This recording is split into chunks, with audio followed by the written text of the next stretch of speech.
पुढच्या 30 मिनिटात आपण घेणार आहोत 50 बातम्यांचा आढावा। सुरुवात करूयात महावेगवान घडामोडींना।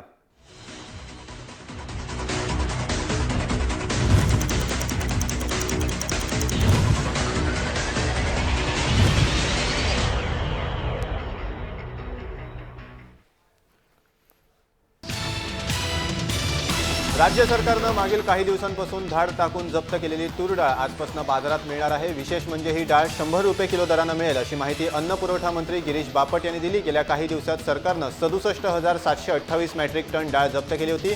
ती डाळ आता सामान्य ग्राहकांसाठी बाजारात उपलब्ध होणार आहे।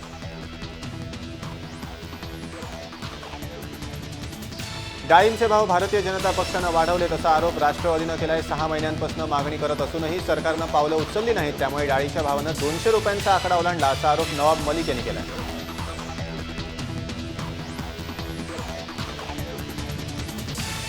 तूर डाळीची दरवाढ कमी करण्याची घोषणा मुख्यमंत्री देवेंद्र फडणवीस यांनी केली होती, मात्र डाळींचे दर गगनाला भिडले। जनतेला अच्छे दिन दाखवण्याच्या घोषणा करणाऱ्या भाजप शिवसेना युती सरकारचा निषेध करण्यासाठी मुख्यमंत्र्यांसह सर्व मंत्र्यांना डाळींचे दिवाळी गिफ्ट पाठवण्यात येणार आहे असं विरोधी पक्षनेते राधाकृष्ण विखे पाटील यांनी सांगितलं।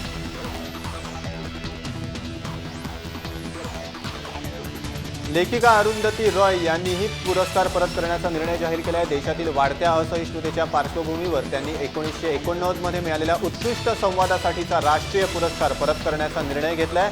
The God of small thing या चित्रपटासाठी त्यांना या पुरस्काराने सन्मानित करण्यात आलं होतं।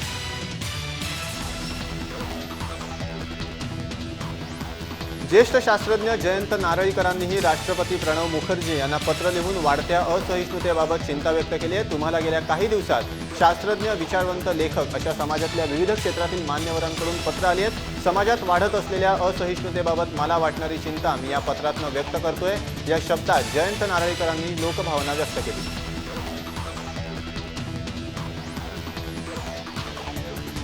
पंतप्रधान नरेंद्र मोदींनी गोल्ड बॉन्ड योजनेचं अनावरण केलंय। सुवर्ण रोखे, सुवर्ण चलनीकरण आणि सुवर्ण मुद्रा अशा या 3 योजना आहेत। या माध्यमातून 1 ग्रॅमच्या पटीत सोनं पेपर स्वरूपात खरेदी करता येणार आहे। अशोक चक्र असलेलं भारतीय नाण्यांशिवाय गोल्ड मॉनेटायझेशन आणि गोल्ड बॉन्ड स्कीम लॉन्च केल्या। या स्कीम अंतर्गत 5 आणि 10 ग्रॅमची सोन्याची नाणी आणि 20 ग्रॅमचं सोन्याचं बिस्किट असेल।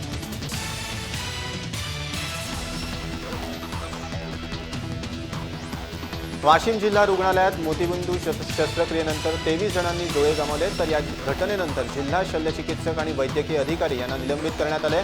जिल्हा शल्यचिकित्सक डॉक्टर सुरेखा मेंढे आणि वैद्यकीय अधिकारी डॉक्टर पी चव्हाण अशी या अधिकाऱ्यांची नावं आहेत। या सर्वांना मुंबईतल्या जे रुग्णालयात आणलं असून डीन डॉक्टर तात्याराव लहाने यांचं पथक त्यांच्यावर उपचार करत आहे।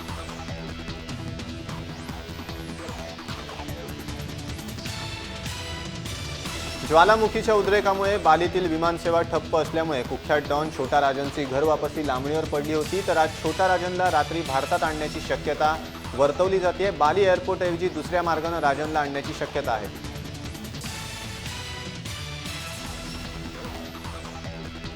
2 दिवसात एसटीची दरवाढ कमी न केल्यास एसटीला डेपो बाहेर येऊ देणार नाही असा इशारा राष्ट्रवादी काँग्रेसचे मुंबई अध्यक्ष सचिन अहिर यांनी दिलाय। शासनाने एसटीच्या दरवाढीत आजपासून 10% वाढ जाहीर केली आहे। राज्याच्या ग्रामीण भागातील सर्वसामान्यांची जीवनवाहिनी म्हणून ओळखल्या जाणाऱ्या एसटीने दरवाढ जाहीर केल्याने प्रवाशांचेही आर्थिक गणित कोलमडणार आहे।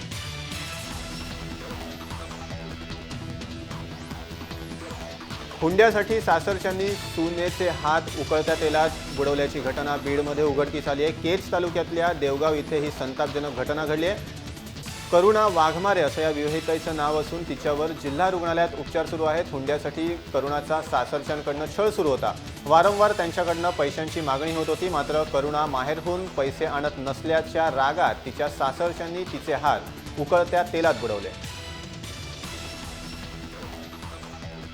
मुंबईच्या समुद्र किनाऱ्यापासून 80 नॉटिकल माइल्स जवळ समुद्रात हेलिकॉप्टर कोसळलं असल्याचं प्राथमिक वृत्त समजतंय। पवन हंस कंपनीचं हे हेलिकॉप्टर असून ज्यात 2 पायलट होते। जवळपास रात्री 8च्या दरम्यान हा अपघात झाला। अपघाताची माहिती मिळताच नौदलाचं बचाव पथक तिकडे रवाना करण्यात आलं। लँडिंग प्रॅक्टिस करत असताना हा अपघात झाला।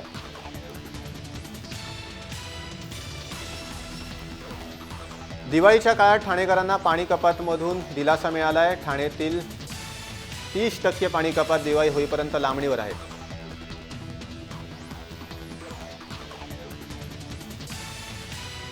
मुंबईत सर्वाधिक गर्दी लोकल स्थानकांवर असते। यात मध्य रेल्वे आणि पश्चिम रेल्वेवर सर्वाधिक लोकसंख्या दिसते। विशेष करून मध्य रेल्वेवरील दिवा आणि डोंबिवली गेल्या काही वर्षात मोठ्या प्रमाणात गर्दी दिसते, तर पश्चिम रेल्वेच्या बोरिवली स्थानकावर 4 कोटींपेक्षा जास्त लोक असतात। याचबरोबर अंधेरी स्थानकातून 3 कोटींपेक्षा जास्त तिकिटांची विक्री झाली, असं पश्चिम रेल्वेचे अधिकारी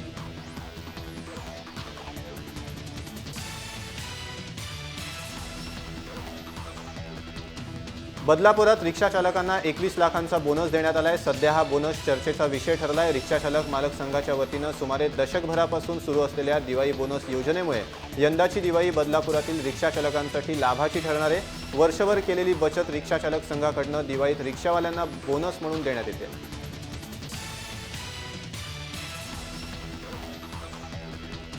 कर्मचाऱ्यांना दिवाळीनिमित्त सानुग्रह अनुदान मंजूर करण्यासाठी नवी मुंबई महापालिकेनं विशेष सभेचं आयोजन केलं होतं। कायम कामगारांना 15,000 रुपये तर कर्मचाऱ्यांना 8,000 रुपये अनुदान मंजूर केलंय।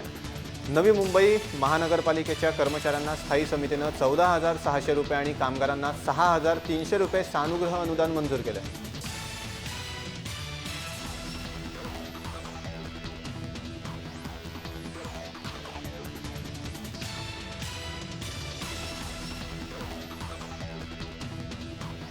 घरफोडी गुन्ह्याचा सर्वोत्कृष्ट तपास केल्याबद्दल नेरूळ पोलिसांना गौरवण्यात आलं। पोलीस महासंचालकांकडून त्यांचा गौरव करण्यात आला।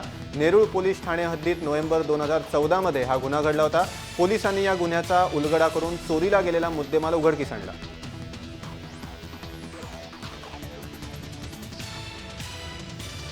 भारतरत्न डॉक्टर बाबासाहेब आंबेडकर यांच्या 125व्या जयंती वर्षानिमित्त मागासवर्गीय विद्यार्थ्यांसाठी नवीन वसतिगृह सुरू करण्यात येणार आहेत। महिनाभरात तातडीनं 50 वसतिगृह सुरू होणार आहेत। यात पुणे, मुंबई, नवी मुंबई, औरंगाबाद, नाशिक, लातूर, अमरावती, नागपूर, भंडारा, गडचिरोली जिल्ह्यांचा समावेश आहे, अशी माहिती सामाजिक न्यायमंत्री राजकुमार बडोले यांनी दिली।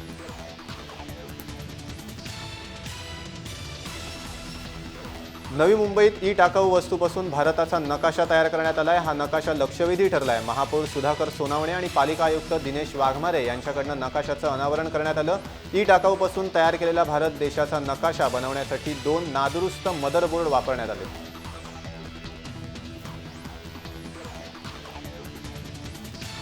दिवाळीसाठी आता विशेष मोबाईल ॲप्लिकेशन सुरू होणार आहे। यामध्ये फराळाच्या पदार्थांपासून शॉपिंगपर्यंत प्रत्येक गोष्टीत उपयुक्त अशी टिप्स मिळणार आहेत।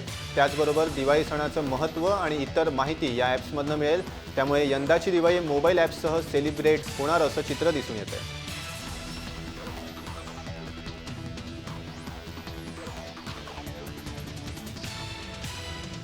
बलात्कारामधून जन्मलेल्या अपत्यास बलात्काराच्या मालमत्तेत वाटा असेल असा महत्त्वपूर्ण निकाल अलाहाबाद हायकोर्टानं दिलाय। संबंधित मूल हे बलात्कारी व्यक्तीचं कायदेशीर अपत्य म्हणून गृहीत धरलं जाईल आणि मालमत्तेत त्याला योग्य वाटा मिळेल, असा निकाल न्यायमूर्ती शाबिहुल हसनैन आणि न्याय DK उपाध्याय यांच्या खंडपीठानं दिलाय।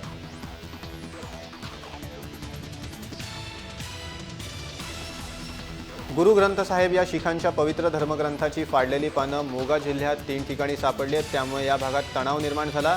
मालकी खेड्यात फाडलेली पानं आढळून आली असून स्थानिक लोकांनी यासाठी जबाबदार व्यक्तींना अटक करण्याची मागणी केली आहे। मुख्यमंत्री प्रकाश सिंग बादल यांनी घटनास्थळी भेट देऊन परिस्थितीचा आढावा घ्यावा अशी निदर्शकांनी मागणी केली आहे।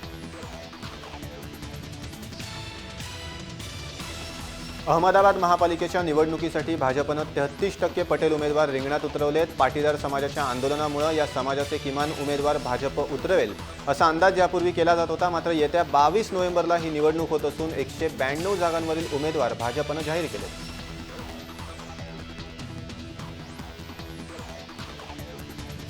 मुलीच्या लग्नात दिल्या जाणाऱ्या हुंड्याबाबत चीनचे उपाध्यक्ष ली युआनचाओ यांनी काहीशी नाराजी व्यक्त केली आहे। पैसा विकासासाठी खर्च करावा असा सल्ला सिल्लोड येथल्या शिक्षक माधव सोमवंशी यांना दिला। घरातला कारभार कसा चालतो आदी प्रश्न विचारत युआनचाओ यांनी सोमवंशी यांच्याकडून भारतीय कुटुंब व्यवस्थेची वैशिष्ट्ये जाणून घेतली।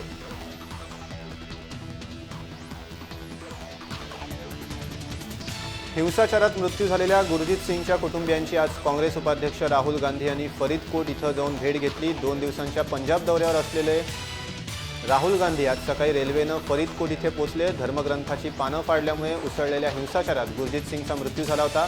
गुरजीतच्या कुटुंबियांची भेट घेऊन राहुल गांधींनी त्यांचं सांत्वन केलं।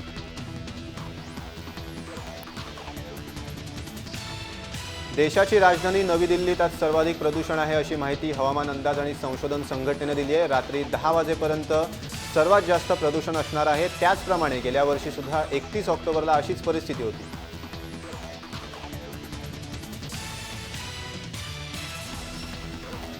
जागतिक बाजारातील मंदी आणि सराफा बाजारातून मागणीत घट झाल्यानं सलग 6व्या दिवशी सोने दरात घसरण झालेली पाहायला मिळते। गेल्या महिन्यातील हा सर्वात नीचांक आहे। राजधानी दिल्लीत आज 270 रुपयांनी सोने दर खाली आला। सोने प्रति तोळा 26,430 रुपये होतं। सराफा बाजारातून सोने मागणीत घट झाली।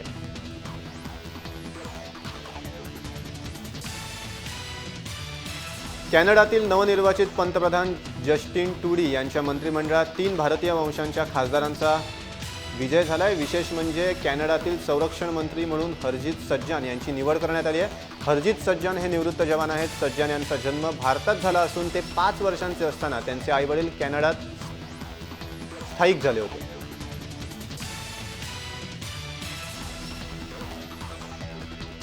फ्रान्सनं भारतातील स्मार्ट सिटी प्रकल्पात 2 अब्ज युरोची गुंतवणूक करण्याचा निर्णय घेतला। यात नागपूरसह चंदीगड, पद्दुचेरीसारख्या शहरांकडे विशेष लक्ष दिलं जाणार आहे। फ्रान्सचे राजदूत फ्रँकोइस रिचियर यांनी हे स्पष्ट केले। तर बेंगळुरू मेट्रोच्या विस्तारासाठीही ही कंपनी 20 कोटी अमेरिकन युरोची गुंतवणूक करणार आहे।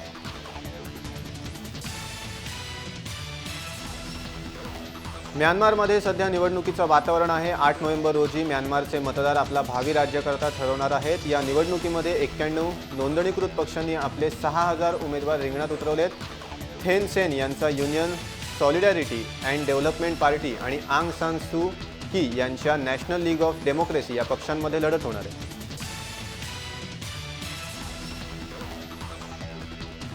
गेल्या काही वर्षांपासून तंत्रज्ञानाच्या विकासासाठी मोठ्या प्रमाणात खर्च होतोय। त्यातील 70% खर्च वाया जातोय अशी माहिती जेनपॅक्ट या संशोधन संस्थेच्या एका सर्वेक्षणाद्वारे जाहीर करण्यात आली आहे। या माहितीनुसार $600 कोटी इतका खर्च कंपन्या डिजिटल प्रकल्पावर करतात। मात्र यापैकी $400 कोटी गुंतवणूक ही अपेक्षा पूर्ण करू शकत नाही।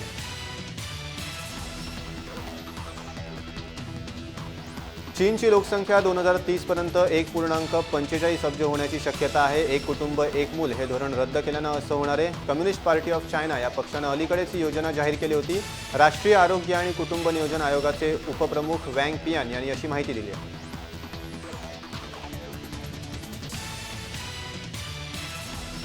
मायक्रोसॉफ्टचे मुख्य कार्यकारी अधिकारी सत्या नाडेला मुंबईत दाखल झाले। त्यांनी भारतातील प्रमुख कंपन्यांची भेट घेतली आहे। पृथ्वीवरील प्रत्येकाच्या हातात तंत्रज्ञानाची शक्ती पोहोचवण्याचं लक्ष्य मायक्रोसॉफ्टचं आहे। त्याचबरोबर मोबाईलवरच कॉम्प्युटरच्या सर्व सेवा उपलब्ध करून देण्याचा प्रयत्न असल्याची माहिती त्यांनी दिली।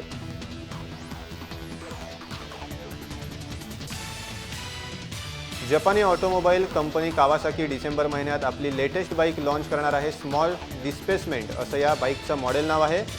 कंपनी सुरुवातीला ऑल न्यू स्मॉल बाईक स्पेनमध्ये लॉन्च करणार आहे।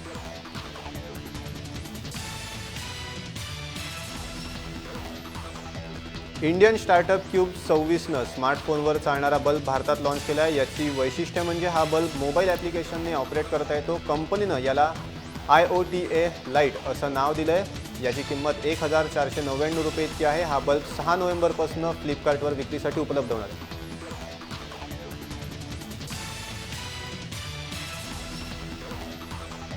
टोयोटा कंपनीनं आपल्या premium luxury SUV land cruiser 200 या कारचं अपडेटेड व्हर्जन भारतीय बाजारात लॉन्च केलं आहे। कंपनीनं फेसलिफ्टेड मॉडेलमध्ये ॲडिशनल सेफ्टी इक्विपमेंटसह काही अपडेट्स दिले आहेत। या कारची दिल्ली शोरूममधील किंमत 1,29,00,000 रुपये एवढी आहे।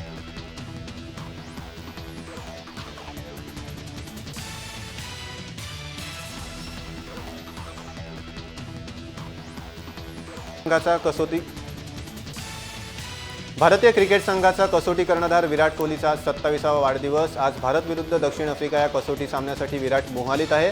विराट पहिल्यांदाच आपल्या मातृभूमीत संघाचं नेतृत्व करतोय। कमी वयात विराटनं अनेक विक्रम आपल्या नावावर केले।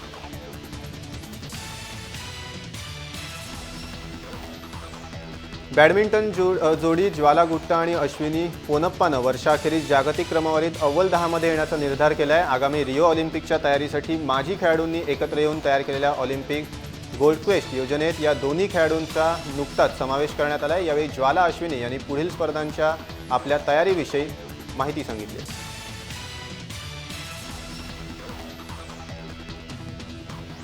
भारताचा नेमबाजपटू जितू रायनं बुधवारी रौप्य पदक पटकावलंय। एशिया शूटिंग चॅम्पियनशिपमध्ये त्यांनी ही कामगिरी केली। 10 मीटर मेन्स फ्री पिस्तूल शूटिंगमध्ये त्यांनी दुसरं स्थान मिळवलंय।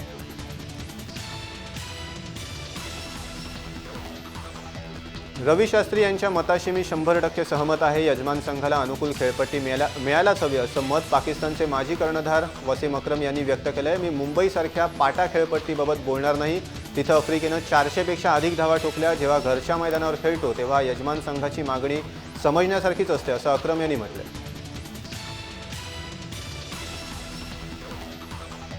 बॉलिवूडच्या कलाकारांना बंदी असताना पान मसाल्याची जाहिरात करणं भोवण्याची शक्यता आहे। यात शाहरुख खान, अजय देवगण, गोविंदा आणि मनोज वाजपेयी या कलाकारांना पान मसाल्याची जाहिरात केल्याप्रकरणी FDA नोटिसा पाठवणार आहे। पान मसाल्यावर राज्यात बंदी असतानाही जाहिरात करण्यात आली, त्यामुळे नियमानुसार संबंधित कंपनी आणि कलाकारांवर कारवाई होणार आहे। अभिनेत्री माधुरी दीक्षित, दिग्दर्शक SS राजामौली यांच्या बाहुबली द बिगिनिंग या ब्लॉकबस्टर ठरलेल्या सिनेमाच्या सिक्वेलमध्ये झळकणार असल्याचं वृत्त अलीकडेच आलं होतं। मात्र या सिनेमाशी निगडीत सूत्रानं म्हटल्याप्रमाणे या सिक्वेलवरनं बऱ्याच अफवा पसरल्यात। परंतु माधुरी सिनेमात असल्याचं वृत्त कोणी पसरवलं आम्हाला ठाऊक नाही। मात्र माधुरी या प्रोजेक्टमध्ये नाहीये।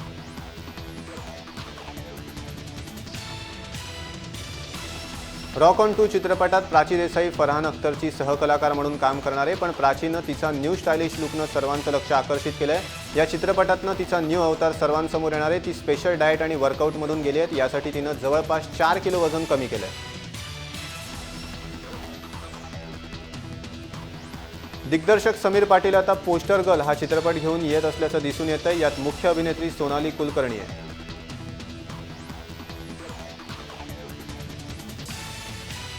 अलीकडे हॉरर चित्रपट आणि बिपाशा बासू यांचं खास नातं तयार झालंय। रुपेरी पडद्यानंतर आता टीव्हीवरही बिप्सनं आपलं हे वेड जोपासलंय।